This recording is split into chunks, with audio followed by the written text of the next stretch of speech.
Hi and welcome to a dynamic effort lower body segment. Now, I fucked up a week of training. I've been sick, I've been away, I've been in places with no Wi-Fi, I've been places with no gyms. It's just been really shitty and I haven't done any training and I've been program hopping and I've just been bullshitted myself and not gotten any progress, any results, just gone backwards, whatever, who cares, I'm going to work my way back. Now, starting off with box squats. Today, I did this in a new gym today because I'm still away. I'm getting home tomorrow, I believe, tomorrow evening. But yeah, these box squats were a bit high. The box was a bit high. But I'm transitioning into 5 sets of 5 for my squat and bench press dynamic effort work. It's a bit more time efficient, and I see that Westside is starting to use this too. And I think it makes more sense from a time efficiency perspective and everything. Like 10 sets of 3 or 12 sets of 2 takes so incredibly long, and for me, I don't think that's worth it. Now, I think that this is a good exercise and all, and it especially hits my abductors. But the problem with box squats for me is that I have really little control. I'm shifting around and it just does not look pretty and it does not feel pretty. It doesn't feel super tight as it used to, and that's because I haven't squatted in more than a week. So basically all I can do to combat that is start training again, obviously. I've put it upon myself to not miss a workout again in quite some time, and I've restarted all of the waves, and I'm just going to continue to rotate in max effort work on Mondays and Tuesdays, and everything is going to go as planned. The plan is that in less than a month I will beat my 100 kilo squat PR. So after this 3-week wave of 70, 75 and 80% of 5 sets of, and doing it with 5 sets of 5, after that 3-week wave, I'm going to do just go smash a bench press PR and a squat PR, as well as probably a deadlift PR. I think I'm going to do it, it might be conventional, but I'm probably going to do it sumo. The conventional max effort I'll probably rotate in next week. But yeah, this training, like, I know exactly how I'm going to do it, it's just that I don't know why, I've just been incredibly inconsistent. Like, I have no idea why, it's just been like, it's been thing after thing, and it's really annoying, but it feels good to be finally back on track again. And yeah, this is the second last set of 5 on the squats, by the way. But yeah, like I said, they were a bit too high, but they feel generally pretty decent, and next time I'll have better body control and stuff. But I still think that the speed, if you look at the bar, I think the bar's moving very fast, although it feels very difficult. And obviously, moving a bar at 70% that fast is very difficult. It just takes a lot out of you when it's 5 sets of 5. That's basically 25 lifts where you're lifting this weight as fast as possible. And its compensatory acceleration recruits a lot of muscle fiber, therefore you can gain a lot of muscle with less weight, and that is proven scientifically. You can gain more muscle with less weight if you move it very, very fast, because force is mass times acceleration. I'm moving less mass, yes, but I'm moving it much faster to make up for it, and that's what compensatory acceleration is all about. Lower velocities come at the max effort day. That's when I go really slow and kind of grindy and just practice that just absolute, basically complete strength, max effort strength, and this day is for explosiveness. Now the box squats are finally done. Whew, it's hard to just watch through the footage. Anyways, 85 kilograms speed sumo deadlift, 10 sets of 1. Now these were also like really hard. I think that because I've been sick, I've lost a lot of work capacity. Like, my ability to just produce workload as a whole and do a lot of volume and stuff has really gone down, and I think it'll be up to its normal level within a week, but this is pretty annoying right now, at least. So as you'll see in the end, I obviously don't have access to like a belt for belt squats and stuff. So I decided to do a few other accessories today, but I was so tired, so I just did one set of 4 accessories each. Anyways, the one thing I'm gonna do with these sumo deadlifts is actually I'm gonna do, like I said, 10 sets of 1. The reason behind that is because deadlift is a dead stop movement anyway, and there's no real benefit in deadlifts to going to failure or doing high reps. It just fatigues you really much, and it's not very good for your recovery.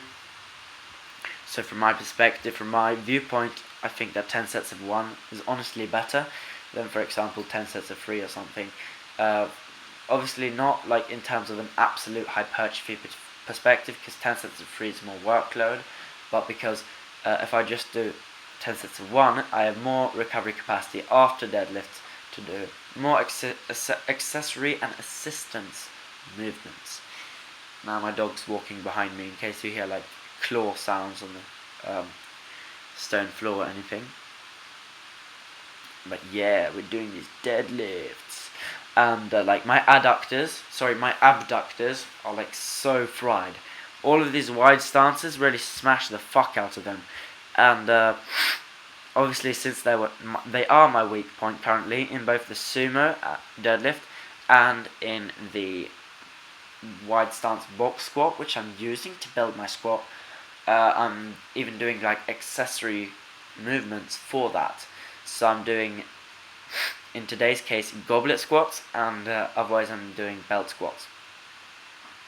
So yeah, this training routine is very high volume, and obviously this is like a really low volume dynamic effort day, because I'm going to build up to much higher volumes, and obviously, or I hope I'm not going to be sick then, so that I can actually build up to higher levels than I've ever been at ever before. And yeah, it's a pretty cool training system, I have to say, but it's very, very grueling, very difficult, and it's not for the faint of heart, because like seriously, 5 sets of 5 compensatory acceleration squats is really hard. Then 10 sets of 1 compensatory acceleration pulls, which is basically just dynamic effort as fast as possible. And then accessories and assistance movements, like this is actually pretty hard. At least in my opinion, you can think otherwise. For me, for my work capacity, this is hard. Obviously I'm going to work up to a point to where this is just the beginning of the workout, and the accessories are much more, and like just generally more exercises, and especially more volume and weight in each exercise. So for example, I'm going to keep doing my hip belt squats, but I'm going to build up from 50 kilos over the course of years to like 100 kilos or so. If I stick to this program technically for like 2 or 3 years, I actually could get to the point where I'm doing 5 sets of 10 hip belt squats with 100 kilos, which should equate to a 200 kilo squat, which is actually like pretty close to one of my lifetime goals. But yeah, I'm just going to keep moving forward slowly but surely. Now that was a lot of deadlifts, but now onto the accessory movements. Now I was so tired, like you can't really see it because I'm moving fast and all, but I just really wanted to sleep this whole workout, and while I'm filming this voiceover, you might hear it, I still want to sleep. Literally I just want to sleep right now. I had sleep deprivation during this workout as well, so like nothing was optimal. It was just stupid, and I plummeted in weight. I've lost 3 kilos, and it's just annoying and stupid. But yeah, we're working our way up, and I'm gonna be back stronger than ever once again. And after this 3-week wave of squats, which I hope will go well, I hope that I can deliver maybe a 110 or 105 squat, which will be a nice little PR, as well as an 80 kilo bench, which will be a lovely PR because I kind of need that at this moment. Sorry, by the way, no, not the bench. I'm doing a progressive range of motion cycle for the bench. I forgot that because I'm fucking stupid. Sorry about that. But soon, within, let me think, within 2 months, you guys will see a pretty epic bench press PR. I'm hoping for 90 kilos or more. So yeah, I'm raising my strength, and as you can see there, facial expression, it's pretty hard. but I've got it. I'm gonna make this happen, and I'm gonna make myself proud. It's not easy getting stronger. Actually, it's pretty hard, especially the consistency end of it. But I just got to dial it in better.